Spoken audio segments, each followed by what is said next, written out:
রোজা রেখে আপনি নাকে ড্রপ দিতে পারবেন কিনা, চোখে ড্রপ দিতে পারবেন কিনা, অথবা ইনহেলার ব্যবহার করতে পারবেন কিনা, রোজা রেখে ব্রাশ আপনি করতে পারবেন কিনা, তারপরে রোজা অবস্থায় আপনার আমরা মোবাইলে, টিভিতে যে সমস্ত জিনিসগুলো দেখি, হ্যাঁ, হোক সেটা কোরআনের আলো আয়োজিত তাফসীর শুনেন অথবা প্রতিযোগিতা দেখেন, কিন্তু এর মাঝে অ্যাড আসে যায়, মাঝে মাঝে একটু সময় করে আপনি 10 মিনিট নাটকও দেখলেন, এগুলো দেখা যাবে কিনা রোজা রাখা?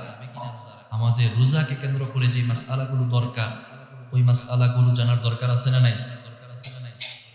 রোজা রেখে আপনি নাকে ড্রপ দিতে পারবেন কিনা, চোখে ড্রপ দিতে পারবেন কিনা, অথবা ইনহেলার ব্যবহার করতে পারবেন কিনা, রোজা রেখে ব্রাশ আপনি করতে পারবেন কিনা, তারপরে রোজা অবস্থায় আপনার আমরা মোবাইলে, টিভিতে যে সমস্ত জিনিসগুলো দেখি, হ্যাঁ, হোক সেটা কোরআনের আলো আয়োজিত তাফসীর শুনেন অথবা প্রতিযোগিতা দেখেন, কিন্তু এর মাঝে অ্যাড আসে যায়, মাঝে মাঝে একটু সময় করে আপনি 10 মিনিট নাটকও দেখলেন, এগুলো দেখা যাবে কিনা রোজা রাখা? চলেন 1 নাম্বার, রোজা রেখে আপনি ড্রপ ব্যবহার করা। 1 নাম্বার প্রশ্নটা এসেছে, রোজা রেখে ড্রপ দেয়া যাবে কিনা? তবে এই ড্রপ দেয়াটা জায়গা কেন্দ্রিক, কোথায় ব্যবহার করবেন? গলায়, নাকে, চোখে না কানে? জায়গার পার্থক্য আছে না? জায়গার পার্থক্য আছে। পরে করেন।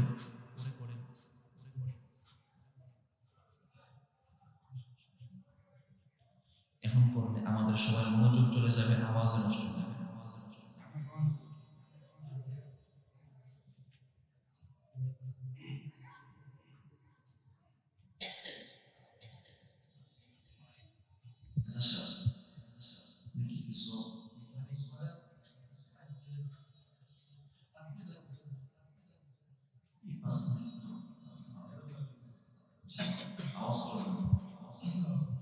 আচ্ছা, আমরা এদিকে মনোযোগী হই।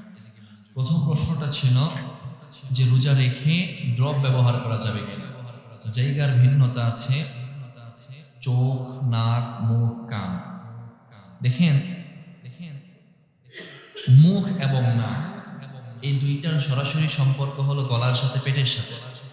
দেখবেন আপনি নাকেও শ্বাস নিতে পারতেছেন, মুখেও শ্বাস নিতে পারতেছেন, তাই না? নাকে শ্বাস নিলে কি বাঁচবেন না? সেই অবস্থায় মুখে যেরকম নাকে যেরকম। এই জন্য ফুকাহে কেরাম লিখেছেন নাকে এবং মুখে ড্রপ ব্যবহার করা নিষেধ। যদি কেউ ব্যবহার করে রোজা ভেঙে যাবে। নাকে এবং মুখে। তবে চোখে এবং কানে, চোখে এবং কানে ড্রপ ব্যবহার করা যাবে। চোখে এবং কানে ড্রপ ব্যবহার করা যাবে। এমনকি চোখে ব্যবহার করলেও অনেক সময় আমাদের গলায় একটু তিতা তিতা লাগে, অনুভব হয়। চোখে ব্যবহার করলেও গলায় অনুভব হয়। সেই ক্ষেত্রেও ফুকাহে কেরাম লিখেন এমন হলেও চোখে ব্যবহার করা যাবে। চোখে এবং কানে ড্রপ ব্যবহার করা যাবে, নাকে মুখে ব্যবহার করা যাবে না। এই হলো 1 নাম্বার। 2 নাম্বার, রোজা রেখে আমরা ব্রাশ করতে পারবো কিনা? এখন ব্রাশের ব্যাপারটা যখন আসে, আমরা যারা একটু উন্নত মানের তারা টুথপেস্ট দিয়ে ব্যবহার করে, যারা আমরা একটু নিম্ন লেভেলের তারা অনেক সময় ছাই অথবা মাজন দিয়ে দাঁত ব্রাশ করে থাকে।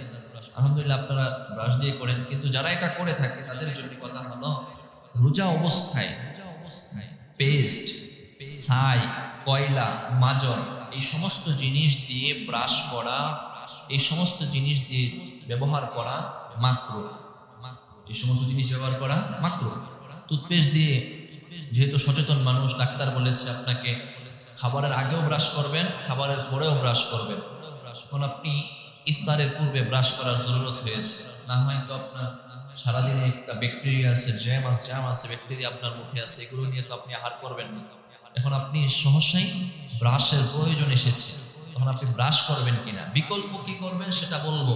প্রথমত মাসআলা জেনে নেন, রোজা অবস্থায় ব্রাশ, যে সমস্ত টুথপেস্ট গুলো আছে আমাদের বাজারে প্রচলিত টুথপেস্ট এবং ছাই, মাজন, কয়লা এগুলো ব্যবহার করা মাকরুহ, এগুলো মাকরুহ। বিপরীতে আপনি কি করবেন? আপনার জন্য সবচেয়ে উত্তম সাজেশন, সবচেয়ে উত্তম ব্যবস্থাটা হলো নবীজি সাল্লাল্লাহু আলাইহি ওয়াসাল্লাম রেখে গেছেন, সেটা হলো সুন্নাহ, মিসওয়াক করবেন। সেটা মিসওয়াক করবেন। মিসওয়াকের অসংখ্য ফজিলত আছে। ডাক্তার যেই কারণে আপনাকে ব্রাশের কথা বলেছেন সেই সবগুলো ফলাফল আপনি মেসওয়াকের মাধ্যমে পেয়ে যাবেন। আপনার রোজাটাও মাকরু হবে না, রোজাও মাকরু হবে না। আপনি মেসওয়াক করবেন, মেসওয়াক করতে পারবেন না? মিসওয়াক যাদের আছে আলহামদুলিল্লাহ, যাদের নাই মিসওয়াক কিনে নেবেন। মিসওয়াকের অসংখ্য ফজিলত আছে। ইবনুল কাইয়্যিম রাহিমাহুল্লাহ বলেন মিসওয়াকের সর্বনিম্ন ফজিলতটা হলো ইমাতাতুল আযা। মিসওয়াকের মাধ্যমে মুখের দুর্গন্ধ দূর হয়, মিসওয়াকের মাধ্যমে দুর্গন্ধ দূর হয়। ওয়া আ'লাহা শাহাদাতুত তাযকিরা ইনদাল মাউত। মিসওয়াকের সর্বোচ্চ ফায়দা হলো মিসওয়াকের মাধ্যমে আল্লাহ তাআলা মৃত্যুর সময় কালিমা নসিব করিয়ে দেন, মৃত্যুর সময় কালিমা নসিব হয়। সহিহ মুসলিমের 43 নম্বর হাদিসের বর্ণনা, উসমান ইবনে আফফান রাদিয়াল্লাহু তাআলা আনহু বলেন, যেই ব্যক্তির শেষ কালিমা হবে লা ইলাহা ইল্লাল্লাহ, যার শেষ কালিমা হবে লা ইলাহা ইল্লাল্লাহ, ওই ব্যক্তিটা মৃত্যুবরণ করবে, সাথে সাথে আল্লাহর ফজলে জান্নাতে প্রবেশ করবে। তাহলে মিসওয়াকের মাধ্যমে কালিমা নসিব হবে। মিসওয়াকের আরো অনেক ফজিলত আছে, আরো অনেকগুলো ফজিলত আছে।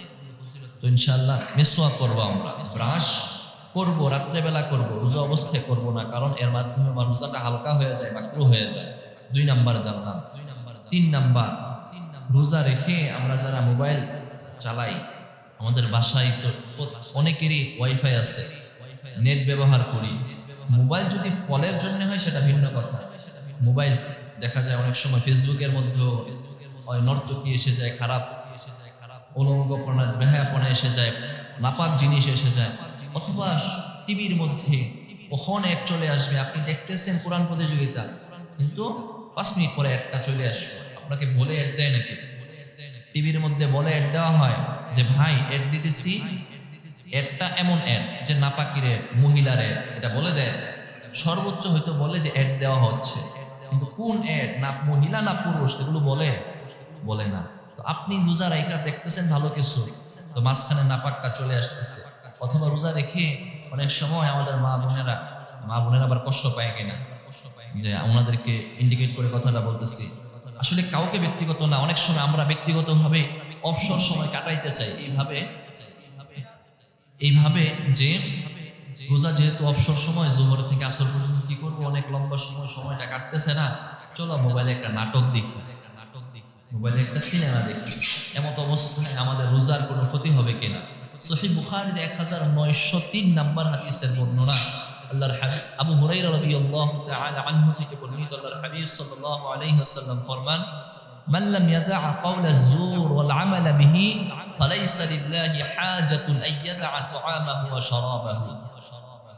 আবু হুরায়রা রাদিয়াল্লাহু তাআলা আনহু থেকে বর্ণিত, আল্লাহর হাবিব সাল্লাল্লাহু আলাইহি ওয়াসাল্লাম ফরমান, রোজা রেখে যদি কেউ অশ্লীল কোনো সিনেমা দেখে, নাপাকি দেখে, গুনাহের কোনো জিনিস দেখে অথবা করে, মোবাইলে যদি আপনি নাটক দেখেন, মহিলাদেরকে দেখেন, এটা কি শালীনতা না অশ্লীলতা? গুনাহ না? এটা গুনাহ। এটা যদি কেউ দেখে, নবীজি বলেন, ফালাইসা লিল্লাহি হাজাতুন আইয়াদা তুআমাহু ওয়া শারাবাহু, ওই ব্যক্তিটা না খেয়ে না দিয়ে রোজা রাখবে, এই রোজার আল্লাহর কোনো প্রয়োজন নেই।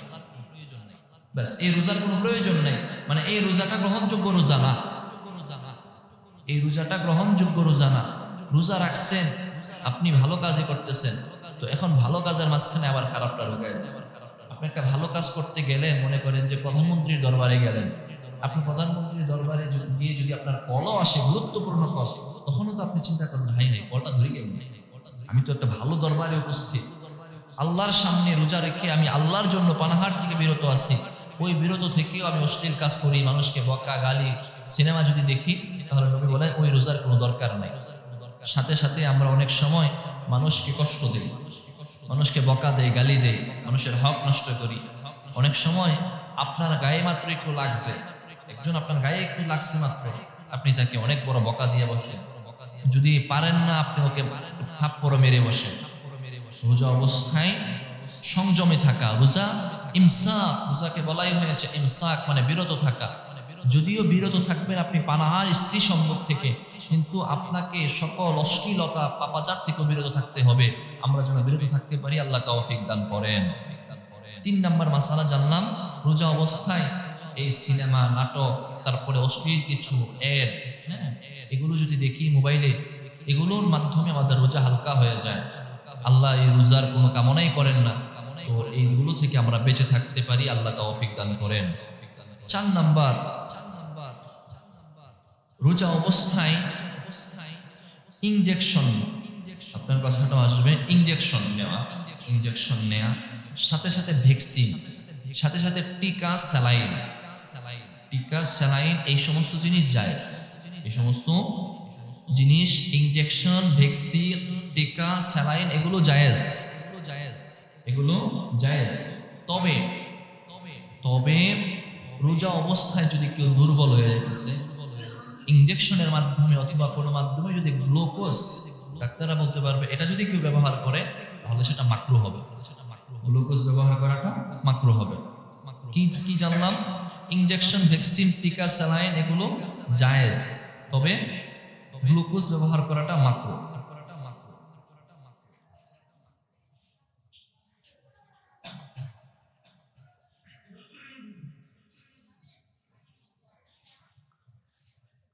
কয়টা মাসালা জানলাম? 1 নম্বরে জানলাম ড্রপ দেয়া যাবে কিনা। যদি নাকে মুখে হয় নাজায়েজ, দেওয়া যাবে না। চোখে এবং কানে হলে দেওয়া যাবে। 2 নাম্বার, রোজা অবস্থায় নাপাকি জিনিস এগুলো থেকে যেন আমরা বিরত থাকতে পারি। 3 নাম্বার, ব্রাশ ব্যবহার করব না, মেসওয়াক ব্যবহার করব। 4 নাম্বার, ইনজেকশন, ভ্যাকসিন, টিকা, স্যালাইন এগুলো দেওয়া যাবে, তবে গ্লুকোজ ব্যবহার করা যাবে না। আরেকটা, অনেক সময় দেখা যায় একই মসজিদে একাধিক তারাবি হয়, নিচতলায় মসজিদে তারাবি হইতেছে, উপরে আরো ছোট ছোট সূরা তারাবি অথবা এমন কিছু হয়। এমনটা করে যদি নিচের তারাবির জামাত ছোট হয় অথবা জামাতের অসম্মানী হয়, অথবা কেউ আরেকটা জামাত এজন্য করলো যে প্রথম ওলাদের সাথে দ্বন্দ্ব করে, আমাদের সমাজে দ্বন্দ্ব করে, এক মসজিদের সাথে আরেকটা মসজিদ করে, এমন আছে না নাই? মসজিদ একটা আছে কিন্তু দ্বন্দ্ব লাইগা সে আরেকটা মসজিদ করলো। যদি এমন হয় যে এক জামাত নিচে চলতেছে, আরেকটা জামাত এই জন্য করলাম যে তোমাদের সাথে জামাতে যাব না, আমরা পৃথক জামাত করব, তাহলে সেটা মাকরুহ হবে, নামাজ হয়ে যাবে। তবে যদি কেউ এমনিতেই করে যে কোনো মাদ্রাসা হাফেজ সাহেবরা তারাবি পড়াতে হয়, কেউ যদি পিছনে পড়ে তাহলে পড়ানোটা ফজিলত বেশি, অথবা তার ইয়াদের ক্ষেত্রে বেশি হবে, তারা কি হবে, সেই ক্ষেত্রে তারাবি একাধিক হতে পারে। আপনি কি বলেছেন? ইনহেলার না, এটার নাম ইনহেলারের ব্যাপারে মাসআলাটা হলো, যদি কেউ ইনহেলার ব্যবহার করে দিনের বেলা যদি সম্ভব হয় সাহারির পর থেকে ইফতার পর্যন্ত ইনহেলার ব্যবহার করবে না। তবে দিনের বেলা যদি ব্যবহার করতে হয় তাহলে ওই রোজাটা সে কাজা করতে হবে, সারাটা দিন সে রোজার মতো করে থাকতে হবে। আল্লাহ তাকে মাফ করে দিবেন, যেহেতু তার একটা উজর, সমস্যা না হলে তো ইনহেলার ব্যবহার করে না কেউ। বড় ধরনের সমস্যা হলে ডাক্তার এটা সাজেস্ট করলেই ব্যবহার করে, নর্মালি এটা করে না।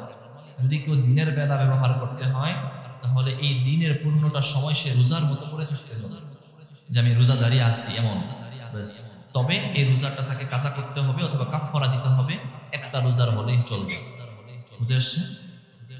ব্যাস, ইনশাআল্লাহ যে আজকের এই যে কথাগুলো শুনলাম, তাফসীর এবং মাসআলাগুলো, এগুলো যেন আমাদের জীবনে বাস্তবায়ন করতে পারি, আল্লাহ তৌফিক দান করেন।